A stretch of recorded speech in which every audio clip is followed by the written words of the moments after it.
जय हिंद, नमस्ते, वंदे मातरम। आप सभी लोग देख रहे हैं समाधान स्टडी और समाधान स्टडी का इस सेशन में आप सभी का स्वागत है।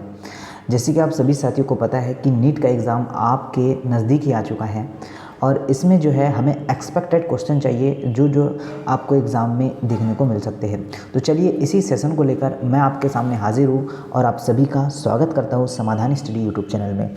तो आप सभी के लिए जो प्रतिवर्ष जो क्वेश्चन बार बार रिपीटेड होते हैं और ये क्वेश्चन आपको जो है बहुत ही जो है महत्वपूर्ण होंगे आप सभी के लिए।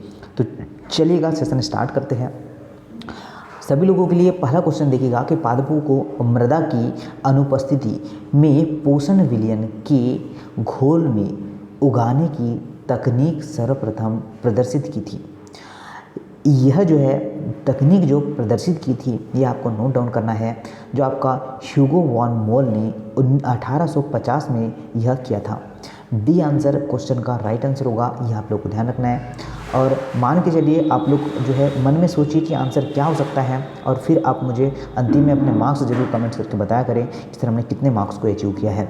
देखिए, पादपों को मृदा की पूर्णता अनुपस्थिति में तथा पोषक विलयन में उगाने की जो है तकनीक क्या कहलाती है?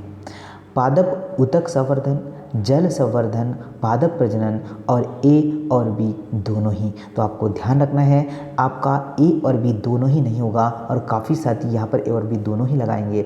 आपको ध्यान रखना इस क्वेश्चन का राइट आंसर क्या निकल के आएगा, जल संवर्धन इस क्वेश्चन का राइट आंसर है। और वैसे पूछा ही क्या गया था हमसे कि पादप को मृदा की पूर्णता जो अनुपस्थिति में, ठीक है, क्या है, अनुपस्थिति में तथा पोषक विलयन में उगने की तकनीक को हम लोग जो है जल संवर्धन कहते हैं, कि यह आप लोगों को ध्यान रखना है। चलिए आगे चलते हैं गाइस, नेक्स्ट क्वेश्चन देखते हैं। नेक्स्ट क्वेश्चन की बात करें तो जल संवर्धन तकनीक में पादप को जो है इष्टतम वृद्धि के लिए पोषक विलयन को रखा गया है। कम वायु युक्त या फिर आपका प्रचुर वायु युक्त या फिर तनुकृत या इनमें से कोई भी नहीं। तो आप सभी लोग ध्यान दीजिएगा कि जल संवर्धन में, ठीक है बच्चा, किसमें, जल संवर्धन में आपका जो होगा इष्ट जो होता है, ठीक है, तो इष्टतम वृद्धि को प्राप्त करने के लिए पोषण विलयन को प्रचुर वायु, ठीक है, प्रचुर वायु युक्त जो है क्या किया जाता है, होना चाहिए, ये आपको ध्यान रखना है।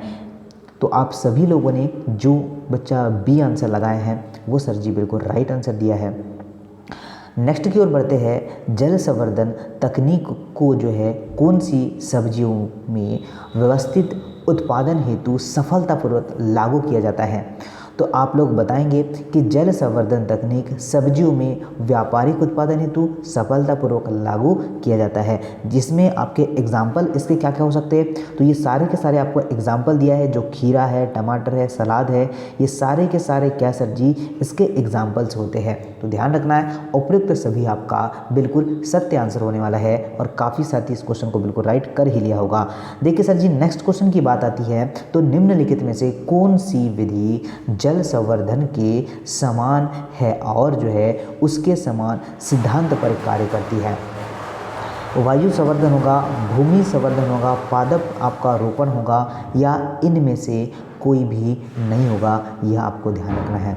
देखिए सर, आप लोग ध्यान देखिएगा कि जो है पादप जो होते हैं, पादप को वायु व आर्द्रता वातावरण के बिना भी मृदा उपयोग में उपयोगी जो है समझा जा सकता है और इस वायु संवर्धन यह कहलाता है।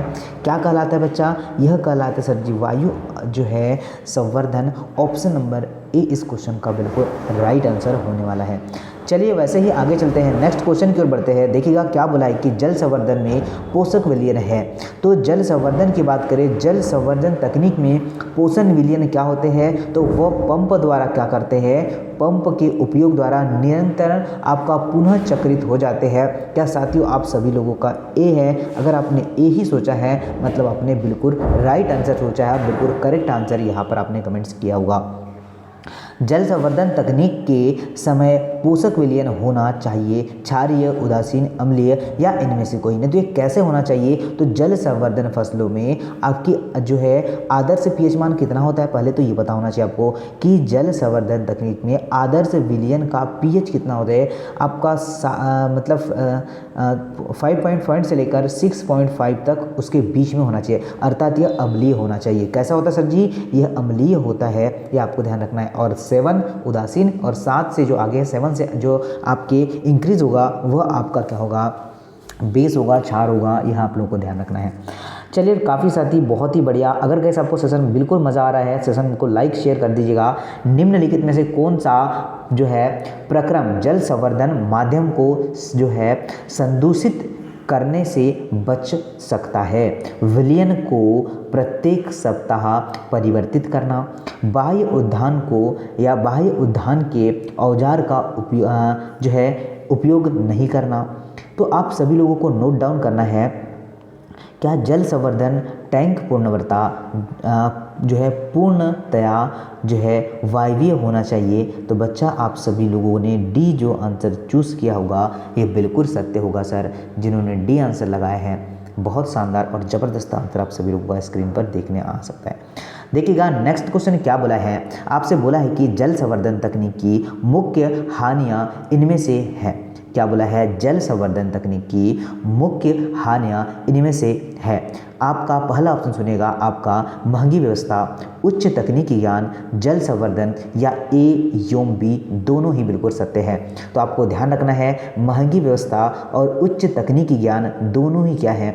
राइट आंसर होंगे और आपका करेक्ट आंसर होगा ऑप्शन नंबर डी। और ये जो है गाइस ये बार बार रिपीटेड होने वाले क्वेश्चन है और आपको एग्जाम हॉल में देखने को मिल सकते हैं।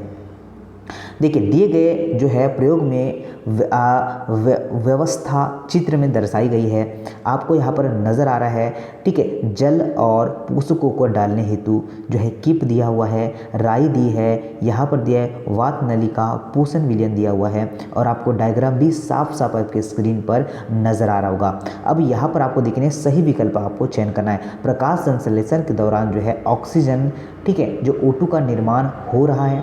बच्चा ये ऑप्शंस में आपको क्वेश्चन में देखना है कि यहाँ पर किसका निर्माण हो रहा है और किसका निर्माण नहीं हो रहा है। अब बताते हैं सर जी, तो आपको ध्यान रखना है इसमें क्या हो रहा है, ठीक है। ऑप्शंस तो काफ़ी बड़े हैं। तो पादप पोषण विलयन मध्य में उगाया जा रहा है, आपको दिख रहा है यहाँ पर। ये क्या सर जी? आपको साफ साफ ही नज़र आ रहा है क्वेश्चन में कि जो यह विलयन होता है, ठीक है, ये विलयन जो है पोषक जो है विलयन मध्य में ही उगाया जा रहा है। क्वेश्चन का लैंग्वेज आपको पढ़ना है कि नीट में देखिए किस लेवल के क्वेश्चन और कैसे क्वेश्चन एग्जाम में आ रहे हैं। आपको समझ में भी नहीं आएगा कि इसमें क्या पूछा गया है, ठीक है, क्वेश्चन में, पर आपको ऑप्शंस के अकॉर्डिंग चलना पड़ेगा इसमें। तो बहुत बढ़िया, डी आंसर इसका बिल्कुल करेक्ट होने वाला है। चलिएगा आगे चलते हैं। बोला है कि जो है क्वेश्चन में क्या बोला है, बोला है कि मृदा विहीन माध्यम क्या जो है जानने में सहायता है, मतलब सहायक है, ये सहायता करता है। तत्व के कारण उत्पन्न आपकी जो है आवश्यकता, तत्व की कमी से उत्पन्न होने वाली जो है लक्षण, तत्व की अनिवार्यता या उपयुक्त सभी होगा बच्चा इस क्वेश्चन का राइट आंसर। तो आपको ध्यान रखना है आपका मृदा विहीन संवर्धन, ठीक है सर जी, मृदा विहीन संरक्षण जो है तत्वों की अनिवार्यता और उससे जो है उत्पन्न होने वाले रोगों और जो है विषाक्तता को क्या करता है, इसमें यह सहायक होता है। क्या ऑप्शन नंबर डी आप सभी लोगों ने लगाया है? ऑप्शन नंबर डी इस क्वेश्चन का बिल्कुल सत्य आंसर होने वाला है। चलिए उसी तरीके से बच्चा आगे चलते हैं। मृदा उपस्थित जो है अधिकांश खनिज तत्व खाली स्थान से पादपों में प्रवेश करते हैं। तो किसके द्वारा यह जो है प्रवेश करते? पत्ती, मूलरोम, तने या फिर फ्लोम। तो सभी अनिवार्य जो है पौधे आपका मूल रोमों द्वारा क्या करते हैं? आवश्यकता के अनुसार अवशोषित होते हैं। तो बच्चा कितने साथियों का भी है? बहुत बढ़िया गाइस, बहुत शानदार, बहुत ज़बरदस्त क्वेश्चन आपके सामने है। देखिएगा तथ्यों के अनुसार अभी तक खोजे गए 105 खनिज तत्वों में कितने? आपका 105 तत्वों में, ठीक है, खालिस्तान में अधिक तत्व विभिन्न पादपों में पाए जाते हैं।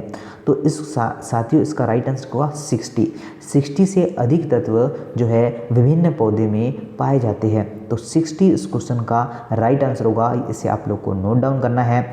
चलेगा आगे चलते बच्चा, नेक्स्ट क्वेश्चन देखते हैं। और नेक्स्ट क्वेश्चन आपके स्क्रीन पर आपको नज़र आ रहा है, जरा जानते हैं इसके राइट आंसर की बात क्या होगी। पादपों में अनिवार्य खनिज तत्वों के संदर्भ में सत्य कथन का चयन आपको करना है। देखिए सत्य कथन सर जी आपके स्क्रीन पर मौजूद है। आपसे बोला गया है कि चलिए मैं आपको सत्य कथन ही बता दूं आपको कि यहाँ पर सत्य कथन कौन सा होगा। मृदा में उपस्थित खनिज प्रवेश पादपों में प्रवेश कर सकते हैं क्या? बिल्कुल कर नहीं सकते हैं, गलत है। देखिए आपको दिया है स्वर्ण की केवल एक ऐसा तत्व है, स्वर्ण मतलब सोना एक ऐसा तत्व है जो कि पादप द्वारा जो है स्वंगीकरण नहीं कर सकता है, बिल्कुल गलत है। नाभि परीक्षण स्थलों में समीप उगने वाले पौधे रेडियो एक्टिव आपका ट्रांस जो है सीएम का जो है संग्रह करते हैं, बिल्कुल राइट है, बिल्कुल राइट है बच्चा। सी आंसर बिल्कुल सत्य होने वाला है और काफ़ी साथियों ने बिल्कुल राइट आंसर प्रोवाइड कर ही दिया है। पादपों में तत्व की न्यूनतम सांद्रता कम से कम पाई जाती है, तो कितनी पाई जाती है आपको यह भी इस क्वेश्चन का आंसर आपको बताना है। तो बच्चा जिन साथियों ने आंसर लगाया होगा ऑप्शन नंबर सी सर 10⁻⁸ की पावर ग्राम मिलीलीटर, तो क्या होगा राइट आंसर सर जी सी होगा। यह आप लोग को नोट डाउन करना है। नेक्स्ट क्वेश्चन की बात करते हैं। नेक्स्ट क्वेश्चन आपको देखते हैं क्या है कि निम्नलिखित में से गलत कथन का आपको चयन करना है। अभी तक खोजे गए 105 तत्व में 60% से अधिक तत्व पौधे पाए जाते हैं। यह तो मैंने आपको अभी बताया है। इसके पहले पादप जो है कार्बन डाइऑक्साइड और ऑक्सीजन में मुख्यतः आपका कार्बन डाइऑक्साइड जो पादप है कार्बन जो है हाइड्रोजन ऑक्सीजन में मुख्यतः कार्बन डाइऑक्साइड और जो है H2O मतलब पानी के रूप में जो है वायु को मृदा से संग्रहित करते हैं, बिल्कुल सही है। चलिए आगे चलते हैं, गलत चूज करना है, ठीक है हमें। तत्व जो कि पादपों में प्रत्यक्ष रूप से उपापचय में आपका सम्मिलित नहीं होते हैं अनिवार्य तत्व कहलाते हैं। बच्चा ये जो है यहाँ पर रॉन्ग है, ये आपको सही करना था, ठीक है। तो क्या होगा कि यह पौधे क्या होते हैं बच्चा, यह पौधे जो उपापचयी क्रिया में क्या सदैव भाग लेते हैं, और ये बोल रहा है यह भाग नहीं लेते, ये तो भाग लेते हैं। चलिए आगे देखते हैं नेक्स्ट क्या बोला है। नेक्स्ट क्वेश्चन की बात करें तो ज़रा ध्यान दीजिएगा कि जो है अनिवार्य खनिज तत्वों की अनुपस्थिति में पादप की वृद्धि एवं जनन पर क्या प्रभाव देखे जा सकते हैं, ठीक है। अब देखिएगा ऑप्शन सुनिएगा सभी लोग। ऑप्शंस क्या क्या है आपके समक्ष और आपके सामने। ऑप्शंस की बात करें तो पादप अपना जीवन चक्र सामान्य रूप से पूर्ण करता है क्या? बिल्कुल नहीं। आगे देखते हैं कि पादप अपना जीवन चक्र पूर्ण नहीं करता है, बिल्कुल सर जी बिल्कुल सही बोल रहा है कि पादप क्या करता है, पादप अपना जो है जीवन चक्र पूर्ण नहीं करता है। ये बिल्कुल सत्य आंसर होगा और यही आंसर अगर आप सभी लोगों ने भी लगाया होगा तो बहुत ही। अगर गाइस आपको सेशन पसंद आ रहा है तो आज मैंने आपको चलिए 200+ जो है लाइक्स का टारगेट दिया है, इसे ज़रूर आप लोग पूर्ण करेंगे, मुझे ऐसा प्रतीत हो रहा है। अनिवार्य तत्व है जो कि पादप में के जो है स्वास्थ्य को बढ़ाते हैं या फिर पादप की वृद्धि में जो है प्रतिस्थापित एवं अपरिहार्य है, जो पादप की जो है राख में मिलते हैं या मृदा में उपस्थित होते हैं। राइट आंसर नोट डाउन करना है बच्चा। कितने साथी है जिन्होंने आंसर लगाया सर कि पादप की वृद्धि में अप्रत्याशित एवं आपका अपरिहार्य जो है होते हैं। राइट आंसर क्या बनने वाला है? ऑप्शन नंबर बी बनेगा, यह आप लोगों को ध्यान रखना है, ठीक है साथियों। क्या बनेगा? ऑप्शन नंबर आपका बी बनेगा करेक्ट आंसर, यह आप लोग को ध्यान रखना है। नेक्स्ट है निम्नलिखित में से कौन से, ठीक है, निम्नलिखित में से कौन से जो है 3 बाहा आपका वृहत पोषक होते हैं? आप बताइएगा। लोहा, तांबा, आपका मेल्डेनम, या फिर होगा आप सभी लोग नेक्स्ट देखिएगा क्या है आपका मेल्डेनम, मैग्नीशियम और मैग्नीज, नाइट्रोजन, सल्फर और फास्फोरस।